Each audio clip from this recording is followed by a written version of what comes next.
நண்பர்கள் அனைவருக்கும் வணக்கம். இன்னைக்கு நம்ம அந்த வீடியோல கேஸ் சிலிண்டர் உள்ளவர்களுக்கு மிக முக்கிய புதிய அறிவிப்பு ஒன்று வெளியாகி இருக்கு. ஸோ அதை பத்தி தான் இப்போ நம்ம பார்க்க போறோம்.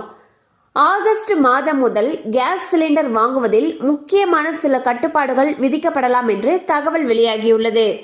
நாடு முழுக்க கேஸ் சிலிண்டர் வாங்குவதற்கான முக்கியமான சில விதிகளை மத்திய அரசு வெளியிட்டுள்ளது.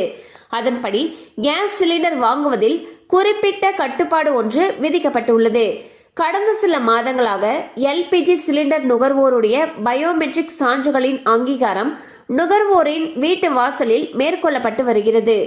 70 முதல் 80% டெலிவரி பணியாளர்களுக்கு பயோமெட்ரிக் அங்கீகார சாதனங்கள் வழங்கப்பட்டுள்ளன. இதன் மூலம் நேரடியாக வீடுகளில் வந்து சிலிண்டர் வழங்கும் பொழுதே நுகர்வோருடைய பயோமெட்ரிக் சான்றுகளின் அங்கீகாரம் சோதனை செய்யப்படுகிறது.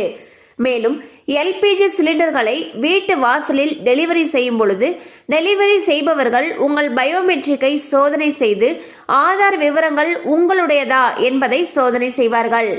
இந்நிலையில்தான் நாடு முழுக்க கேஸ் சிலிண்டர் வாங்குவதற்கான முக்கியமான கட்டுப்பாடு ஒன்றை மத்திய அரசு வெளியிட்டுள்ளது. அதன்படி கேஸ் சிலிண்டர் வாங்க ஆதார் மூலம் மேற்கொள்ளப்படக்கூடிய KYC கட்டாயம் என்று மத்திய அரசு தெரிவித்துள்ளது. ஆதார் KYC இல்லாமல் கேஸ் சிலிண்டர் வாங்க முடியாது என்பதை திட்டவட்டமாக மத்திய அரசு அறிவித்துள்ளது.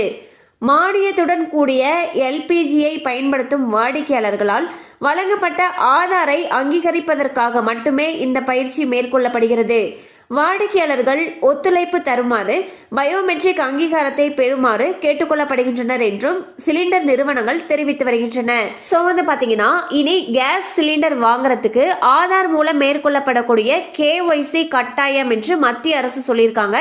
ஸோ ஆதார் KYC இல்லாம இனி கேஸ் சிலிண்டர் வாங்க முடியாது அப்படின்னு சொல்லிட்டு மத்திய அரசு அறிவிச்சிருக்காங்க. இந்நிலையில் வாடிக்கையாளர்கள் தங்களுடைய முழு ஒத்துழைப்பை தரணும்னு சொல்லிட்டு சிலிண்டர் நிறுவனங்கள் கேட்டுக்கொண்டுட்டு இருக்காங்க.